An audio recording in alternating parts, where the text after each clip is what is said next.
Welcome to Mattwo's Random Reviews. I'm Mattwo's Storywriter, and before we begin, I'd like to discuss some behind-the-scenes stuff. I sadly could not find anyone to voice the master for the story segments of this episode, though Discord will be replaced by a slightly different character, as I've come up with a much better way to handle that part of the story. These next two episodes in terms of continuity will come right after my Christmas Invasion review, with the rest of Season 3, including my SD Gundam Force review, taking place afterwards. I know that's somewhat confusing, but bear with me. This is a Doctor Who review after all. Timey-wimey, wibbly-wobbly, you know? It'll also be my last Doctor Who review for some time, because really my show has started to become increasingly less random, and we can't have that now, can we? And now with that out of the way, I'm Mattwo, and this is my intro.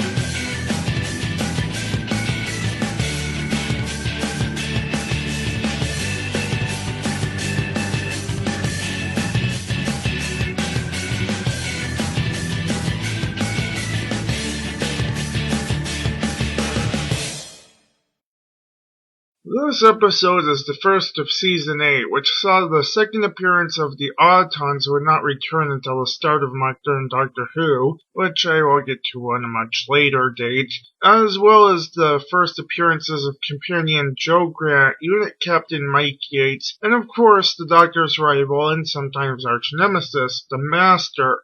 Season 8 continued the adventures of the Third Doctor, played by John Pertwee? I don't even know how to pronounce that, who first appeared in the previous season after Patrick Troughton? Seriously, what is with these last names? Left, and the Doctor was exiled by the Time Lord High Council in their first appearance. The first episode begins in a circus where the circus manager sees a cyan horse box materialize with a familiar sound and visual effect. And who should come out of the box but... Wait a second, that's not the Doctor. And that's not a police box. I am usually referred to as the Master. Oh, is that so? Universally.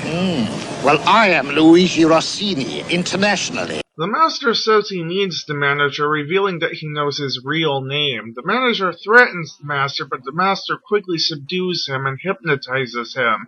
The two then rob a nearby museum, and we cut to the Doctor and we're introduced to his companion Joe Grant, assigned by unit after previous companion Liz Shaw returned to Cambridge. Joe doesn't make a very good first impression, however, and unknowingly ruins a project the Doctor was working on.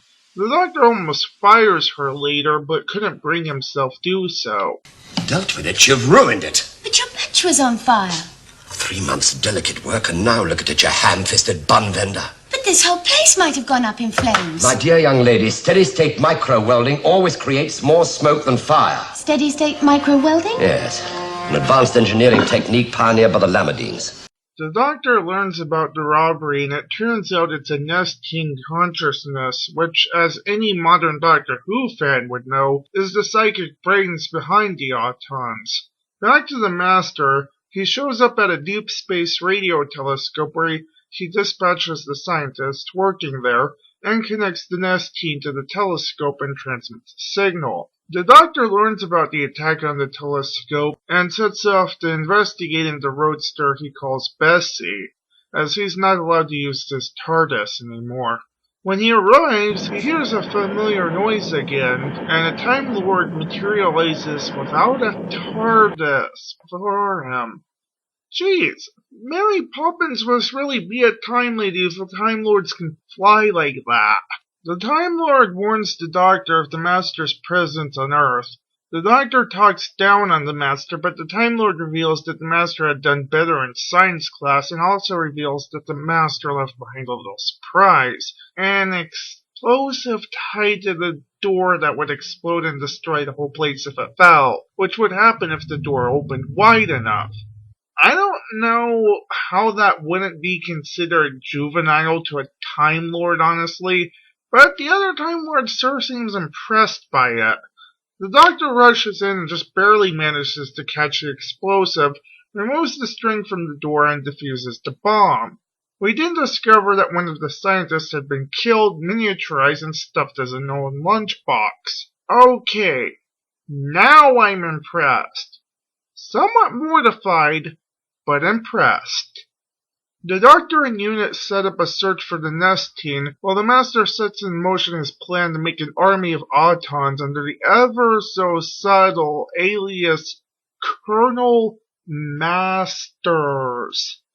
Joe accidentally happens upon the Master and gets brainwashed, taking a crate that used to have the Nestine in it, that now has a bomb that will explode when the crate is opened back to unit. Jeez, and here I thought she had made a bad impression before. The episode ends with Joe trying to get the box open to the orders implanted while she was being hypnotized. Yeah, that probably wasn't the most interesting review. It wasn't exactly the most interesting episode, as it was the first part of a 4-part serial.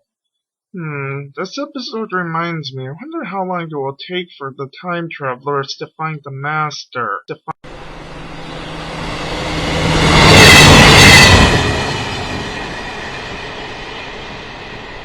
We found the Master. Come along. That freaking coward is hiding outside of time and space! Right then, let's go.